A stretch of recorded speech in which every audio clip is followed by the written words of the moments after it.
Hey gang, welcome back for another video here on JoChem. Alright gang, so in this video I just want to talk about nucleic acids and their building blocks, more specifically nucleotides, okay? So just like proteins consisted of, long peptides, right? But the fundamental building blocks were amino acids. Nucleic acids are very analogous in that they are super large and they consist of tiny little building blocks called nucleotides. So, what is a nucleotide? I'm so glad you asked. Okay, so we can have kind of two flavors of that's a lie. But in nucleotides, right, we are either building one of two types of nucleic acids. That's what I meant to say. We're either building DNA or RNA, okay? And if we tease, DNA and RNA, apart, what it actually stands for, deoxyribonucleic acid and ribonucleic acid, right? Okay, so let's think about what that means, and I think it'll make a whole lot of sense when we actually see what makes up a nucleotide, because nucleotides make up DNA and RNA, okay? So, nucleotides, a nucleotide, consists of three things. It consists of a sugar, a nitrogenous base, I'm gonna abbreviate nitrogenous base, and last but not least, the phosphate group, okay? So let's look at each one of these very quickly. Phosphate group, super simple. The ones that are more interesting are a sugar and a nitrogenous base, and funny enough, because of that, I guess this is the reason why, if you just have these two out of your three, you don't have people will say that you have what is called a nucleoside, okay? So I guess it's just because phosphate groups are pretty bland, they're pretty boring. And there's two different types of sugars that are used in this, building of nucleic acids, and 4 different types of nitrogenous bases. So if you have 2 of the 3 in the special sauce, then you can call it a nucleoside. Just watch out for that term, okay? So let's look at sugars. So there are 2 types. One sugar is used for DNA and one is for RNA. So if we take a look, if we actually throw it back to carbohydrates, okay? I'm going to be drawing a Haworth projection.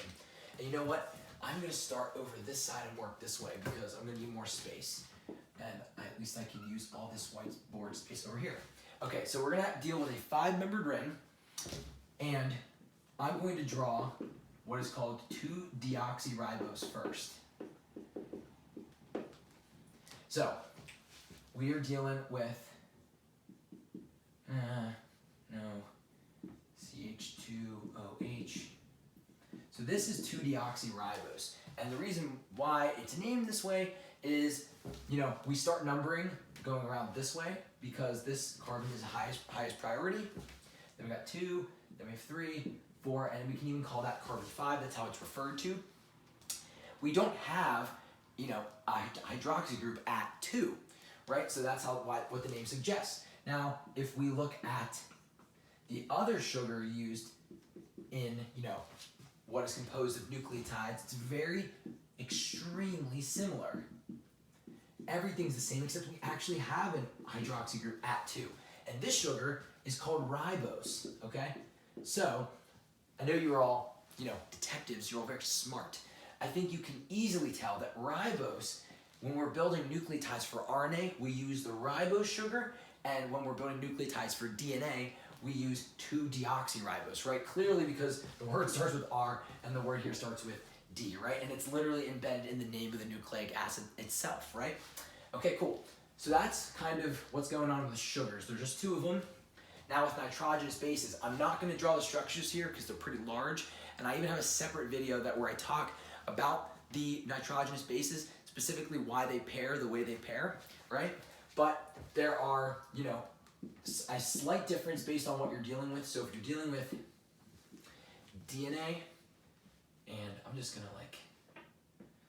we're not totally switching topics, so I'll dot it like that. So, if you're in DNA world, your 4 nitrogenous bases, you have adenine, you have thymine, you have cytosine, and you have guanine, okay?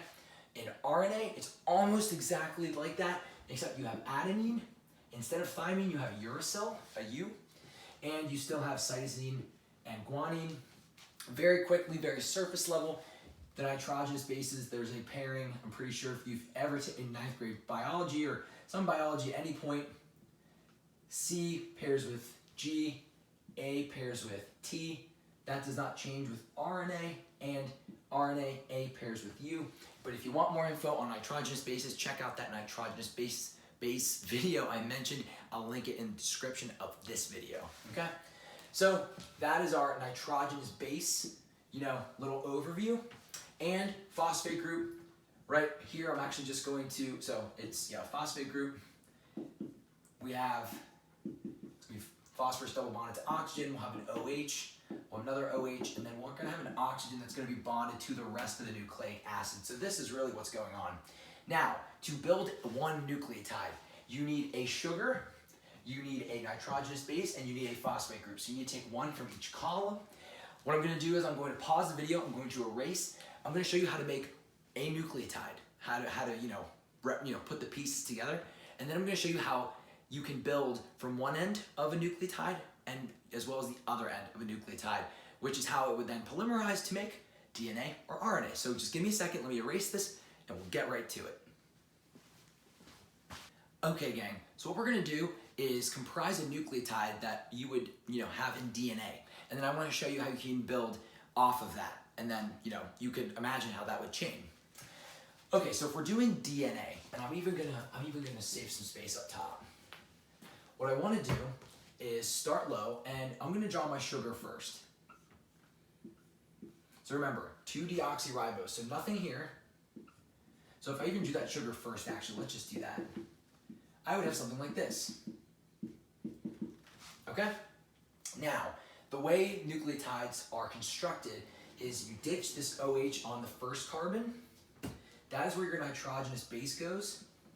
And because they are big and bulky, and I don't have the structure handy, let's just say that we have guanine here.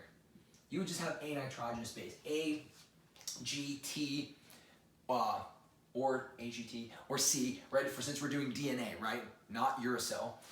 And what you do, nothing happens here, at least not for now.